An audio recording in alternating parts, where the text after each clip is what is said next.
The Invisible Puppeteers, a dark time traveler's theory. Imagine standing on the precipice of disaster. A car swerves right before colliding with you. A flight you missed crashes minutes after takeoff. A bridge collapses just as you step off. Close call, good fortune, or something far more disturbing? What if you didn't survive because of luck, but because someone made sure you did? Someone who knew exactly which lives to spare and which ones to take. Welcome to a story that redefines what we think we know about fate, death, and survival. A story where time, morality, and life itself are controlled, not by unseen forces or cosmic randomness, but by human hands from the future. This is the unsettling theory of time travelers hunting the human vessels of death. From the dawn of humanity, one truth has remained constant. Death is inevitable. It doesn't discriminate, doesn't compromise, and always finds a way. It has inspired stories, myths, and philosophies, all in service of answering the same question: why do we die? But for as long as death has existed, so too have stories of people surviving what seemed utterly impossible to escape, brushes with death that defy all odds. A man survives being struck by lightning not once, but 7 times. A passenger disembarks a plane moments before it crashes. A child is rescued from a burning building seconds before its collapse. These miraculous escapes inspire awe and hope, but they also leave lingering questions. What made them survive when so many perished? Was it just luck, or something else? What if survival isn't a game of chance? Enter the time traveler theory. Picture a team of operatives from the future, scientists, strategists, watchers of the timeline, dedicated to preserving the delicate fabric of reality. Their mission: ensure time remains a coherent and functional stream. And in this mission, they face an unexpected adversary: death. Not death as you might think of it, an abstract force or a spiritual entity. No, this death is something far more tangible. What if death as we know it could attach itself to people, becoming an unseen parasite, a human vessel slowly walking through life until it's ready to reap chaos at the most catastrophic moment? What if these vessels don't even know what they carry? And what if these time travelers are humanity's hidden protectors, quietly hunting death's vessels and intervening at the most critical moments? They move through disasters, ensuring those carrying death are removed from the timeline before their presence can disrupt stability. What we often interpret as miraculous last-minute escapes may, in fact, be precise, calculated strikes against those who unknowingly personify death. But here's the unsettling part. To stop chaos, they do not save everyone. They eliminate death carriers before they strike. Where does death go when it isn't claiming lives? Could it exist in stasis, waiting for the perfect host? Perhaps it isn't tethered to a single person its entire existence, but moves, infecting and clinging to those on the verge of critical events. A promising young pilot becomes erratic right before steering a plane into the mountains. A nurse unknowingly exposes patients to a devastating contagion. A driver blacks out at the wheel, causing a 30-car pileup. Time travelers, in their grim yet necessary guardianship, have methods we can't begin to fathom for identifying these vessels. Vibrational anomalies, temporal energy signatures. Perhaps they've developed ways to track when and where death reawakens. What's important is that they find these individuals before it's too late. But here's the real question: does this make the travelers saviors or assassins? Consider a world-famous train accident that led to hundreds of casualties, except for one man who stepped off at the station a minute before disaster struck because he forgot his notebook. Why does one life escape the net when so many others are ensnared? Was his brush with death divine intervention? Or was he simply spared because he wasn't death's vessel? Time travelers don't act out of moral altruism. They intervene with precision, identifying who must die to preserve the balance of time. Every miracle escape, every strange coincidence, every unexplained decision feels different in the light of this theory. You might think they saved some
1988. Because after reading that book, people had a great influence on their minds.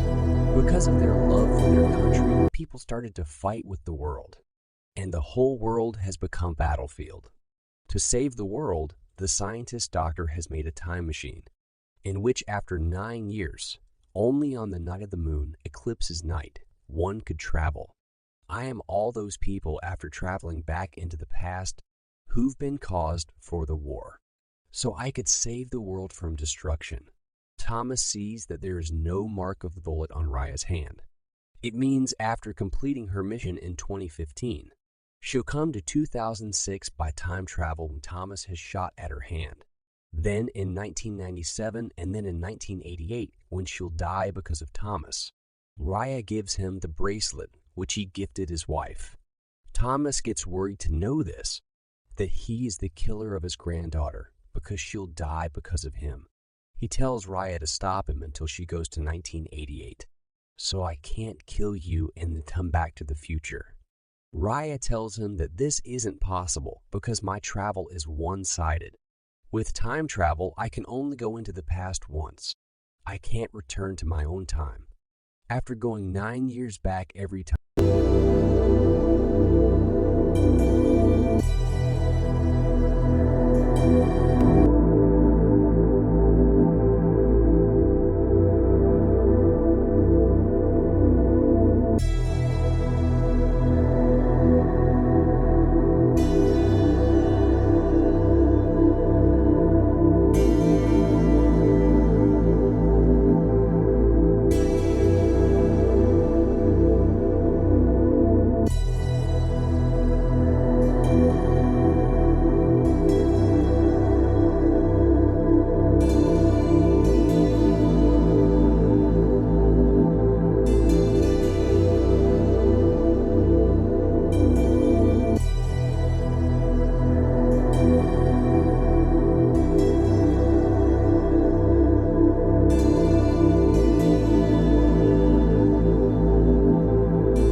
closer, maybe their goal was ensuring a vessel of death was contained. And for every saved life we celebrate, there are countless freak accidents. Could these deaths be the calculated consequences of time travelers removing death's hosts? Let's break down what might drive these calculated interventions. Time is not the linear, unbroken stream we perceive it to be. Theories like the butterfly effect suggests that even the smallest change today could cause reverberations that unravel the future. In this fragile system, Death's vessels pose an existential threat. A single rogue vessel could wreak havoc, throwing the timeline into chaos. Time travelers from the distant future might see Death's destructive potential not as a natural process, but as a variable, one that can be monitored, manipulated, and contained. In this dark reality, the scope of their mission becomes clear. Eliminate any threat to the continuity of time, no matter the moral cost. The tools they use remain a mystery. Advanced technology capable of pinpointing disturbances on the timeline. Devices that allow them to travel undetected. Or is it something even darker? A merger of science and intuition that enables them to feel when death lingers nearby. Where do we fit into this unsettling equation? Are we truly in control of our lives, or are we pawns in a temporal chess game played by unseen forces? The theory raises troubling questions about free will. If time travelers intervene in certain disasters to choose who lives and dies, are we really masters of our own fate? Does every choice we make only seem like ours, because they've already made sure it will be? The thought gnaws at the edges of our autonomy. When your car narrowly avoids sliding off an icy road, was it your skill, or a time traveler's unseen hand steering your wheel?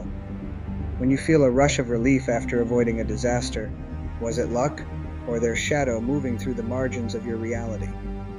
And what about those who didn't survive? Did they fail the test of fate, or succeed in fulfilling it? This is the burden these theoretical time travelers must carry. In a world where their goal is preserving the timeline, morality becomes irrelevant. They might see themselves as architects of survival, but in doing so, they must sacrifice individuals who unknowingly harbor death inside them. Do they feel guilt? Is there room for emotions like pity, regret, or doubt when the weight of existence lies solely in their hands? Or have they ascended beyond such concerns, resigned to the idea that their actions, no matter how cruel, are necessary? Science fiction often paints time travelers as heroes battling villains.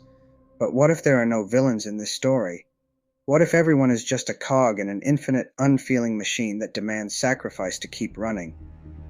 And what happens when a time traveler hesitates? What happens when emotion outweighs logic, and a vessel of death remains alive, threatening to unravel the fragile web of time? Here's the idea that will leave you questioning everything. What if any of us could be the next vessel? Could you already be carrying death within you? Most vessels, according to this dark theory, likely never know their hosts. It isn't their fault, nor is it their intent. Death moves through life as it pleases, infecting one after another, forcing the time travelers to keep up the chase. This thought redefines how we view ourselves and others.